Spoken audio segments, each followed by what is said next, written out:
เซฮายสบายดีพี่น้องสวัสดีเด้อพี่น้องปองไปเบิดสุขหูสุขคน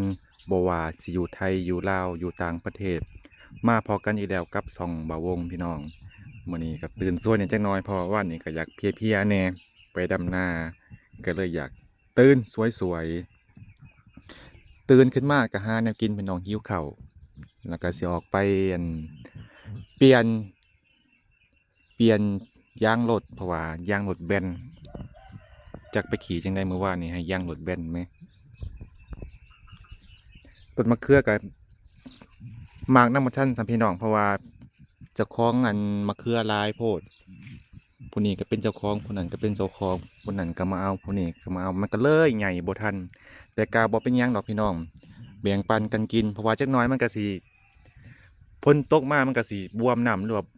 โบมน้ำพี่น้องมันก็ตายคือเก่าแถวนี้จะปลูกมะเขืองามอยู่แต่ว่ามันก็สิบวมน้ำค่ะน้ำมันหลายเพราะว่าหยังก็คือบ่วงว่าแหละพี่น้องเวลาฝนตกมาน้ำมันสิไหลมาจากกลางหมู่บ้านเด้มันก็สิไหลมาโฮมกันอยู่ทงนาพี่น้องนี่เพราะว่าเฮือนมะวงมันต่ำเด้มันต่ำกว่าในหมู่บ้านมันก็ไหลลงมาโฮมลงมามันก็ผ่านนี่ละผ่านสวนบะวงนี่ละก็เฮ็ดให้น้ำมันบวมแล้วมันบ่มเฮ็ดให้มะเขือน่ะมันตายพี่น้อง มะเขือมันบ่มักน้ำลายปานใดเด้มะเขือมักพริกนี่บ่ถือกับน้ำลายโอ้ยจังบ่ลุกไปไสหน้าก็บ่ออกบัดนี้อ้าวนอนนอนเผาเฮือนเด้อกินแล้วข้าวนะฮะกินข้าวแล้วบ่หรือว่ายังกินข้าวแล้วหืมจังแม่นสบายเนาะเกิดเป็นม้านี่นอนแล้วก็กินกินแล้วก็นอนบ่ไปทางใดสงสัยสินอนม่วนคือบอกหน้าฮะ เอาคือบทตอบเออสิได้เอาไปกันแหลกพอโฮมแหลกคันซ้ำแหลกคุแล้วบัดนี้ตั้งกี่ขาดอันนี้มาตัวนี้แม่กินแล้วบ่เข้านะกินแล้วโอ้ยนอได้หัวหอยเซอรี่มาพี่น้องเดี๋ยวโบงสิเอามามักแล้วก็เอามาย่างกินกับตำหมักแตงแล้วก็ตำแจ่วซีฟู้ดใส่พี่น้องโอ้ยแซ่บแค่คิดก็แซ่บแล้วเอามามักใส่สมุนไพรพี่น้องใส่ตะไคร้ใส่หัวสิไข่ใส่น้ำมันหอยใส่รสดีขนอลงไปเสียบย่างกินกับแจ่วซีฟู้ดแล้วก็มีเป็นหน่อยนำเด้พี่น้องอันนี้หอยเชอรี่เด้บ่แม่นหอยกี่กระต่ายหรือว่าหอยปังบ่แม่นหอยนาบ่แม่นหอยโข่งอันนี้คือหอยเชอรี่หัวบักใหญ่เลย อันนี้แกะออกมาแล้วได้ประมาณนี้ซ้ำได้ประมาณนี้พี่น้องจำนี้ก็น่าจะอิ่มเลยกินผู้เดียวเพราะว่าพ่อกับแม่กับคือเก่าพี่น้องกิจวัตรประจำวันเพิ่นก็คือออกนาไปเลี้ยงงัวเผากาตอนนี้ปิ้งหัวหอยของบ่าวงก็เริ่มสุกแล้วพี่น้องที่จริงมันก็สุกแล้วเพราะว่าก่อนสิเอาหัวมาออกก็เอาไปต้มก่อนหรือเอาไปลวกก่อนพี่น้องนี่อย่างหัวหอยกินกับตำหมักแตงเป็นตาสิหยาบแท้เฮ้อ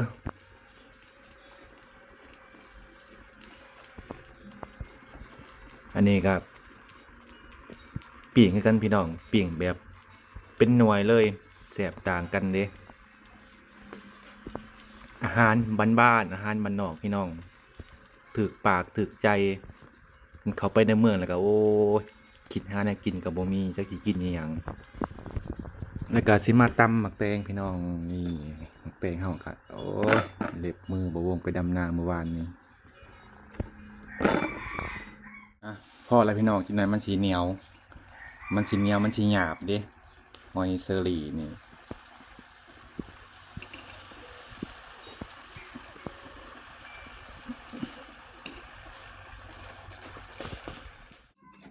เดี๋ยวมายำหมักแตงกับพี่น้องมันก็เป็นหนาวกระเด็นออกมา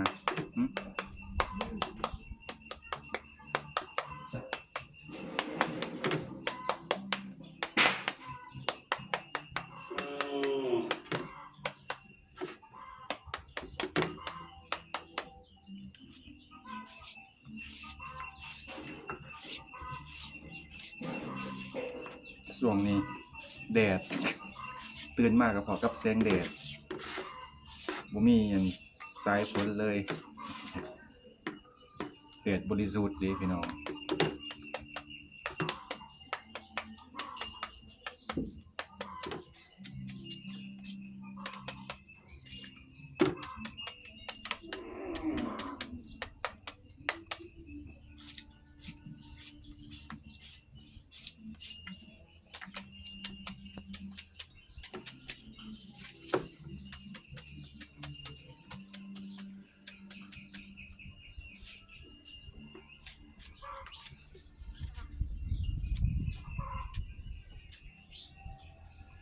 ตำหมักแตงกินตอนเช้าเลย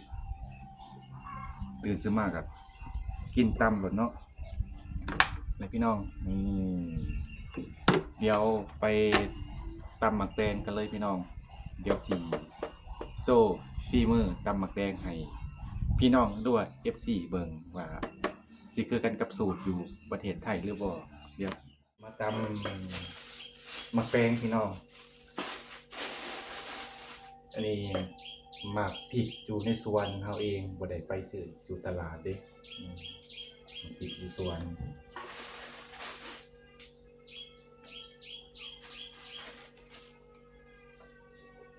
ใส่กระเทียมบ่เดี๋ยวสิบ่ตำใส่กระเทียมพี่น้องสิใส่ผักผักอีตูคือเก่าเพราะว่าคันตำหมักแตงหรือว่าหมักถั่ววงสีบ่มักใส่กระเทียมตำบ่เคยใส่กระเทียมบอกก็ใส่ประจำพี่น้องคันบ่มีผักอีตูก็ใส่กระเทียมก็ได้หรือว่าผู้ใดบ่มักผักอีตูก็บ่ใส่ก็ได้พี่น้องใส่กระเทียมเอาแต่ว่าบ่วงมักกินผักอีตูเด้ใส่แกงใส่ออมใส่หยังต่างๆใส่แซ่บพี่น้อง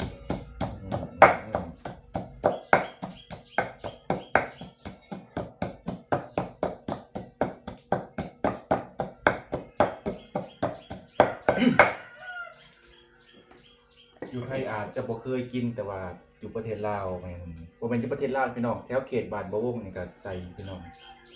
ใส่คือกันเดี๋ยวใส่หมักแตงลงไปในโขกเลยแตงอยู่แตงกิน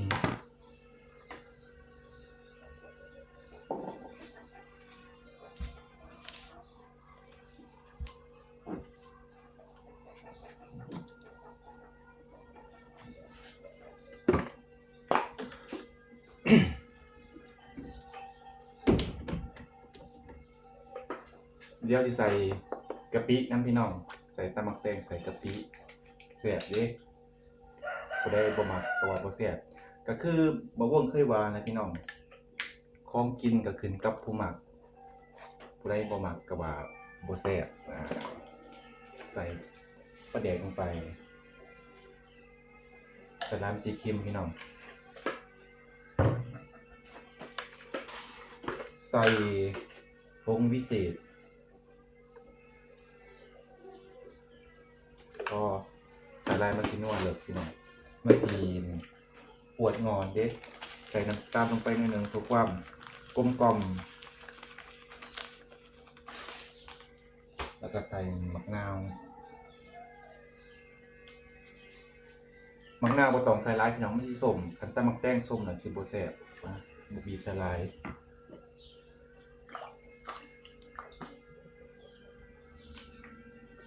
ทีเด็ดของเฮาก็คือข้าวเหนียวตู่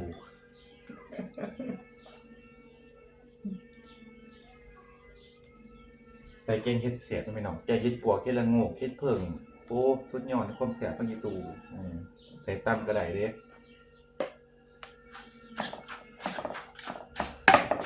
ยั่วอุปา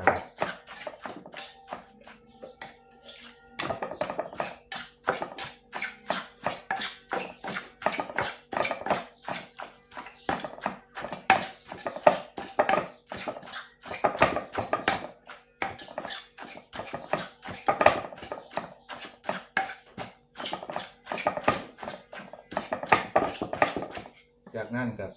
ซีมเบิง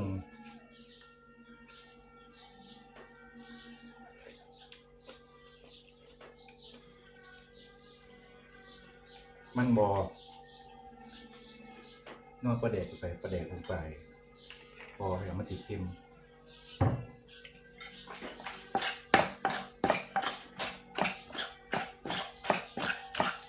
เป็นอันเสร็จสิ้นการตำหมักแตง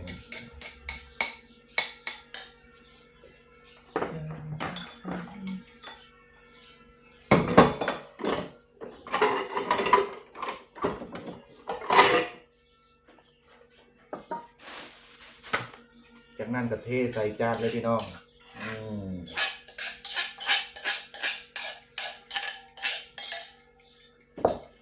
ซีซันตำหมักแตงเป็นตะกินอยู่บ่นอก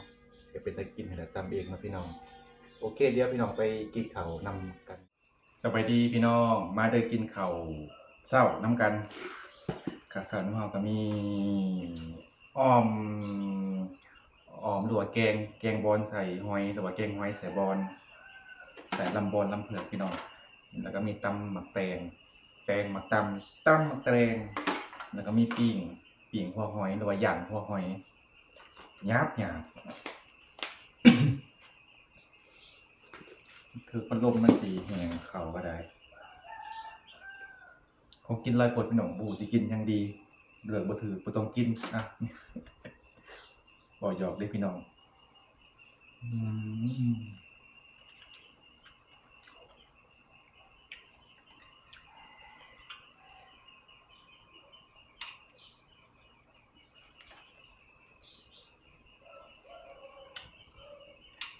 มันเป็นหอยเก่าพี่น้องบ่ต้องจิบไว้ตั้งแต่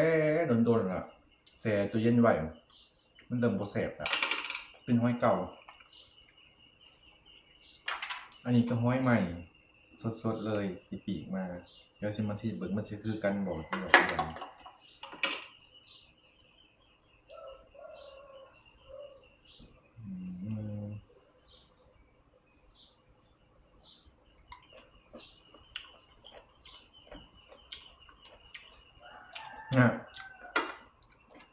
มันสิออกรสชาติหวานๆเลยครับเป็นหอยสดอันนี้มันเก่าแล้วกะสิทิมกะสิได้พี่น้องก็เลยเอามาย่างกิน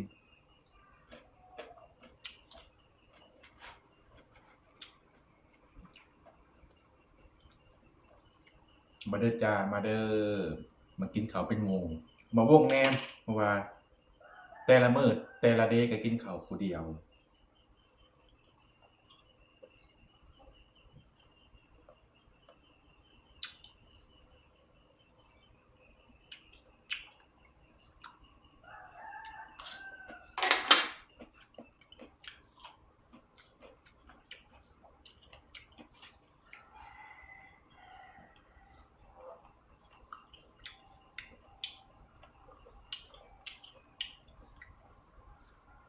หน้ากันสิออกกับประมาณตอนบ่ายๆพี่น้องยังสิเข้าไปในเมืองเข้าไปแบงก์หรือไปธนาคารไปธุระหน่อยหนึงพี่น้องเพราะว่าแอปธนาคารของบ่วงมันเข้าบ่ได้อีกแล้วใส่คำว่าอีกแล้วได้พี่น้องเป็นมาหลายเทื่อครับ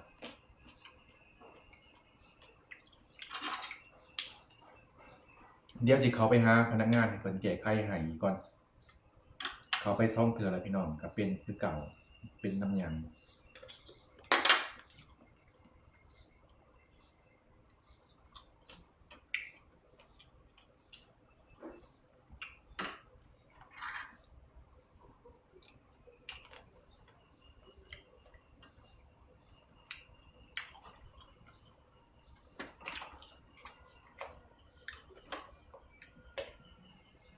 แต่ว่ากินร้านนี่ยังเมาดิพี่น้องหอยอันนี้นะหอยเชอรี่เนี่ย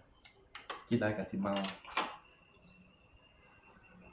แต่ว่าบ่วงก็บ่เคยเมาหอยเด้เคยเมาแต่เด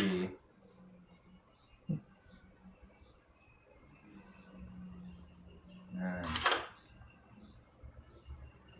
สดน้ำตำบักแตงลงไป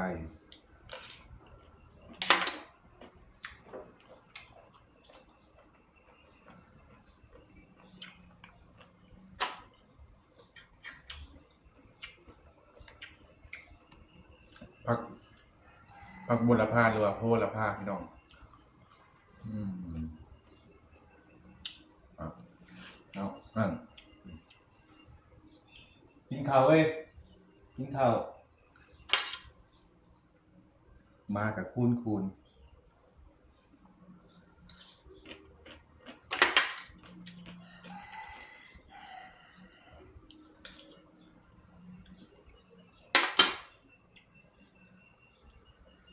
เจ้าของออกหน้ากับบอกนำนอนอยู่เพื่อนเป็นการเลี้ยงไว้พี่น้องเลี้ยงไว้เพื่อยังก็เพื่อให้มันกินอันอาหารที่มันเหลือพี่น้องให้กว่าทิมแล้วล่ะก็เลยเลี้ยงมาซะ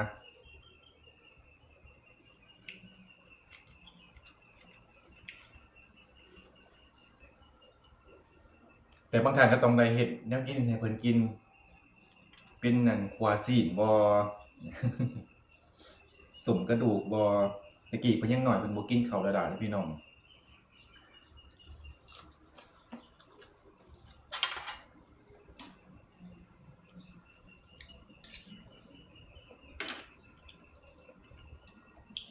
แกงลำเผือกหรือว่าลำบอนเมื่อคืนนี้อืมครับ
เอาไปก้อยก็แซ่บเด้พี่น้องไปก้อย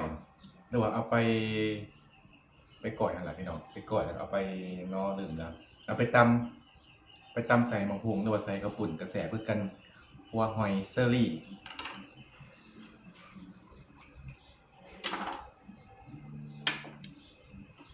อืม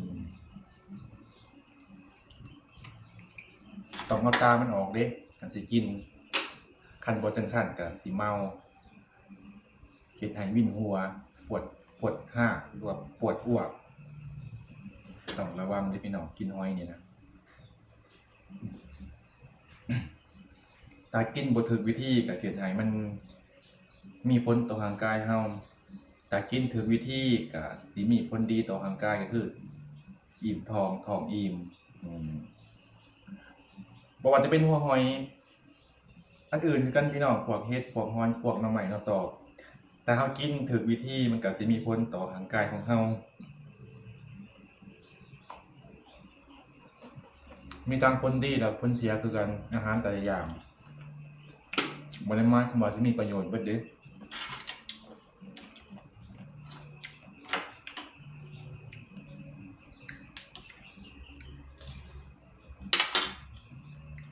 บางคนก็แพ้เพราะว่าธาตุของเรากับธาตุทางกายของแต่ละคนก็บ่คือกันเด้พี่น้อง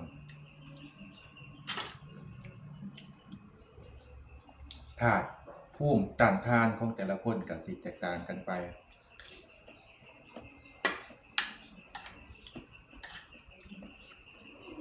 คือบางวงเวลาที่มีเครื่องดื่มแอลกอฮอล์เข้าไปในร่างกายนั่นร่างกายสิเกิดปฏิกิริยาพี่น้องก็คือเฮ็ดให้ต้นโตหน้าแดงหน้าแดงบางวงก็เลยอยากลดผ่อนดื่มแอลกอฮอล์ลงพี่น้องเพราะว่าเขากินแล้วมันบ่คือหมูเด้กินไก่ไหนหน้าแดงตาแดงต้นโตแดงไปเบิดก็เอิ้นว่าแพ้แอลกอฮอล์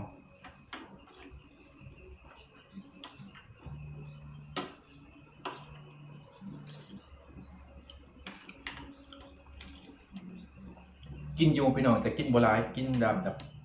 ำละปอง2 ปองถอยทิพย์กินเด้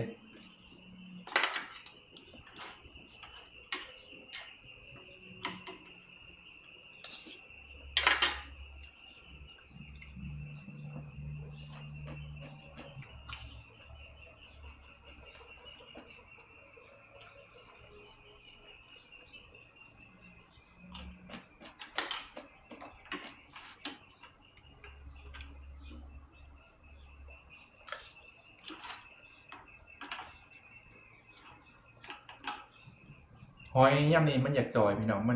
มันไข่ออกเบิดละอืมมีแต่ไข่มัน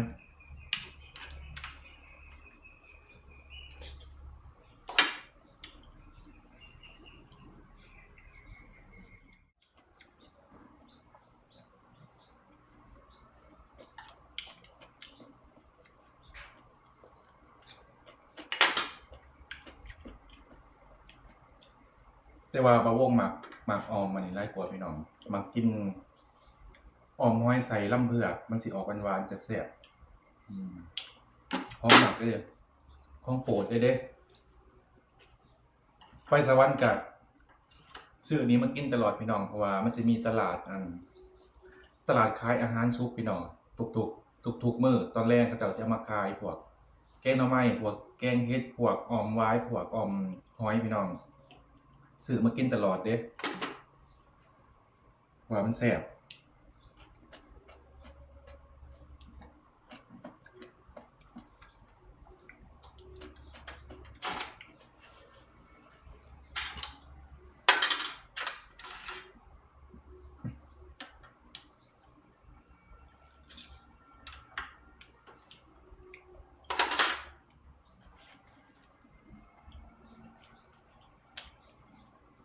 อันนี้นะบ่ผ่านปานใดเพราะว่ามันเป็นหอยเก่าแล้วหอยเก่ามันสิบ่แซ่บมันสิเหนียวพี่น้องมันสิหยาบแต่ก็แซ่บอยู่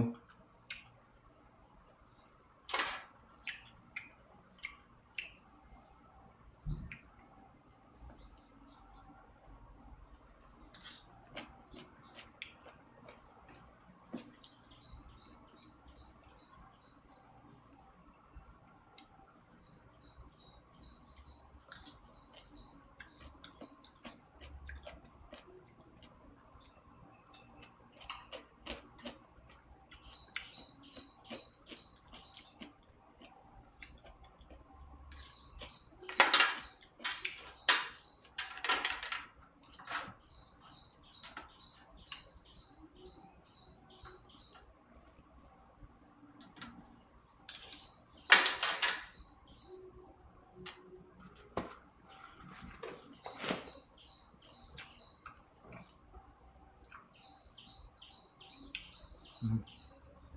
อืม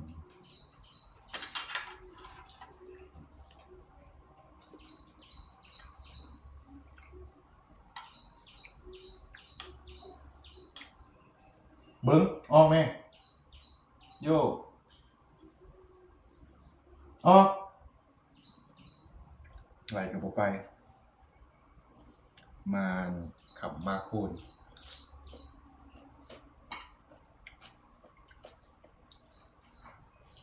ถึงสิได้สำใดก็บ่ไปพี่น้องสิเอาไม้มาตีก็คือเก่าเขาก็นอนฮดอยู่นั่นล่ะ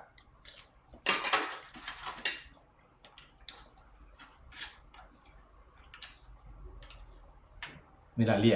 ยงมาดีพี่น้องมันขำมันคูนมันฮู้คนสิมาคนลักขโมยสิมาลักเทื่อละคอกับบ่เห่านอนอยู่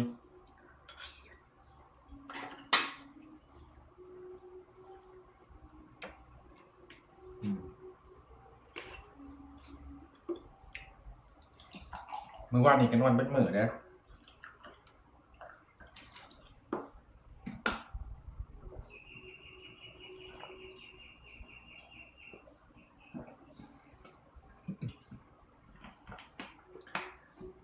โอเคพี่น้องอิ่มแล้วอิ่มไม่ทีพอหอยโอ เคพี่น้องบ่วงก็สิได้จบคลิปไว้เพียงเท่านี้สุดท้ายนี้บ่วงก็ต้องขอขอบคุณขอบใจ FC หลายๆที่เขามาติดตามเขามาคอมเมนต์เขามากดไลค์กดแชร์เป็นกำลังใจให้บ่วงก็ขออวยพรให้ FC ทุกๆท่านจงมีสุขภาพแข็งแรงร่ำรวยเงินทองเฮงๆปังๆตลอดปีเด้อพี่น้องโอเคพี่น้องเดี๋ยวพอกันใหม่ EP หน้าสบายดีบ๊ายบาย